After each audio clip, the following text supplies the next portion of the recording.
As you might expect from a franchise that has been going on for over 20 years, Resident Evil sure does have some memorable moments. Some are good, like the introduction of a sentient piece of tofu as a playable character. Some are bad, like the majority of Resident Evil 6, for example. I kid, it was just mostly awful. The point is that these moments are accentuated by the remarkable boss battles that populate these games.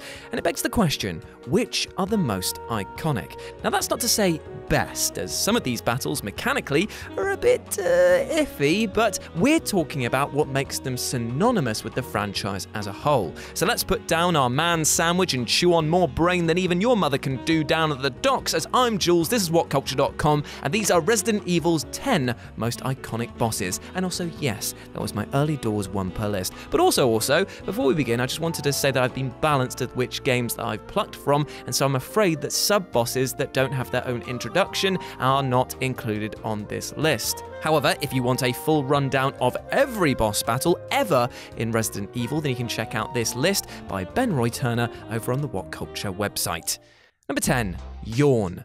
Yawn, so nicknamed because of its huge gob, which actually reminds me I need to get Josh to stop huffing hairspray in the toilets, is a massive snake that just loves chewing on those unlucky enough to wander into its lair within the Spencer mansion.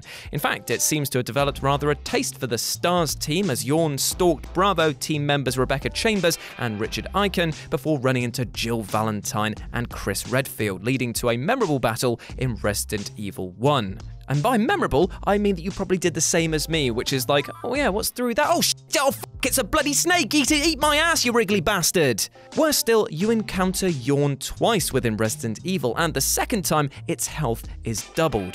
While that Langer Schlanger does have a turning circle that makes the Titanic look nippy, its size and ability to chew through players meant that it's gone down as an iconic boss battle of the ages.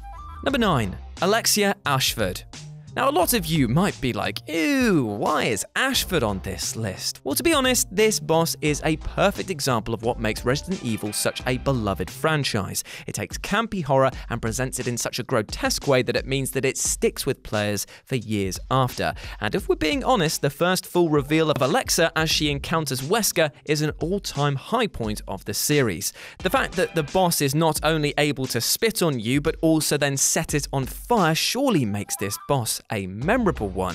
And as is typical of Resident Evil bosses, if you think that she's done and dusted after her first stage, well, you literally haven't seen anything yet. In the second bout, Chris will have less than 5 minutes to deal with a now extremely mutated version, and after that, well, you've got one more form that needs something a little extra to deal with. It is deliciously devilish, Seymour, and I love it.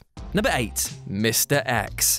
Now, unlike a lot of other bosses on this list, this Bio-Terminator with a Milady hat passion can't actually be beaten throughout most of the Resident Evil 2 remake. However, that's what makes his encounters so memorable, and when you finally do get to tear him apart as Leon, it's an incredibly satisfying conclusion.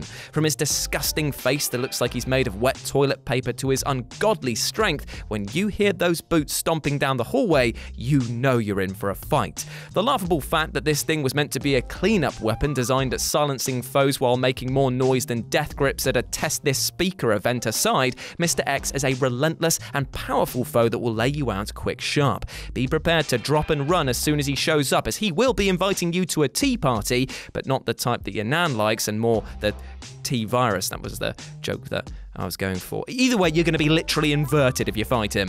Number 7, Verdugo.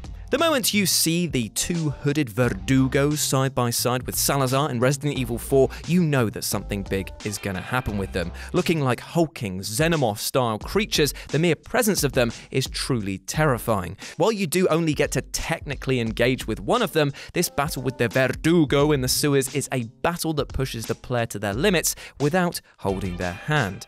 It's a battle that has everything: a horrible location, attacks that can spring out of nowhere at you, a time limit to keep you on your toes, and best of all, a massive furnace. You can slow the beast down by freezing it with liquid nitrogen canisters sewed around through the area, but it takes a ton of bullets to put it down for good. It is true balls to the walls action, and beating it is sure to raise a massive smile on your face. Number 6, William Birkin.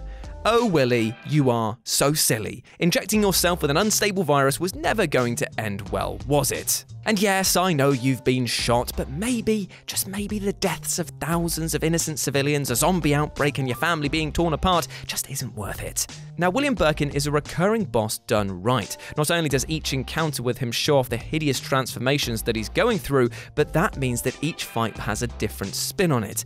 In both the remake and the original, his battles make for tense item managing moments, and the final encounter with him as Claire is a proper action spectacle. The design of his horrible mutations captured on the blocky PS1 really was the stuff of nightmares, and his guttural roars and groans would stay with you long after the fight was over. I remember looking at an image of him in the official PlayStation magazine review and just thinking to myself, I never want to see this guy again, and yet here I am, almost 20 years later, having to do the same again. You bloody bastard. Number 5. Jill Valentine. The original sandwich of being a kick-ass protagonist with a corned beef and utter cheese filling, Jill Valentine was introduced all the way back in March 1996 and has starred in her fair share of games throughout its lineage. However, it was in Resident Evil 5 when the tables would be turned and Jill became a bad egg with a scrambled brain that would require the player to crack open. After Jill and Chris encounter Wesker in the rather brilliant Resident Evil 5 DLC, Jill realizes that the pair are no match for this superpowered version of a man who insists on wearing sunglasses at all times and therefore sacrifices herself to let her colleague escape. Isn't that nice? But here's where things get juicy though, as Chris hasn't seen Jill for over a decade, and then suddenly she's unveiled as a boss working in league with Wesker, albeit under mind control. The battle itself is brilliantly tense, and not only has an excellent section where the team of Chris and Sheva need to avoid Wesker for 7 minutes, but also then have to take on Jill, who isn't exactly a slouch when it comes to piling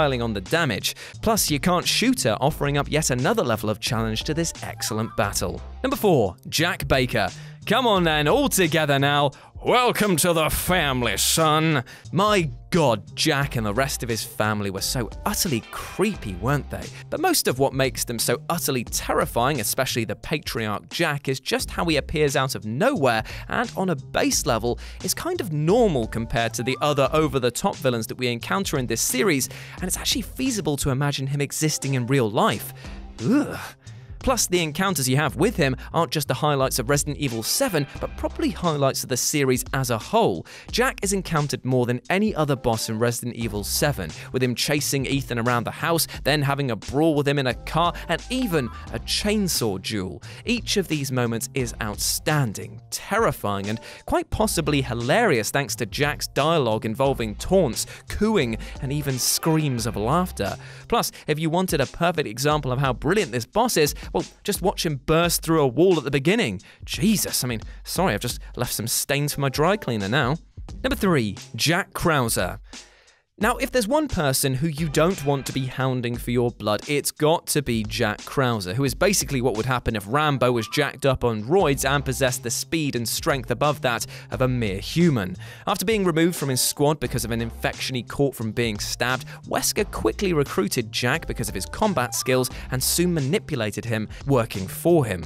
The battles against KRAUSER are intense action set pieces that range from QTEs that actually feel fun to play because of their impressive choreography, all the way to KRAUSER unleashing the beast as it were and using his bioweapon arm as a shield and impaling device. You truly feel like these two are bitter rivals as they clash, and it's made all the better that you can even play as KRAUSER in the Mercenaries mode of Resident Evil 4 and unleash all that power yourself. Number 2. Albert Wesker.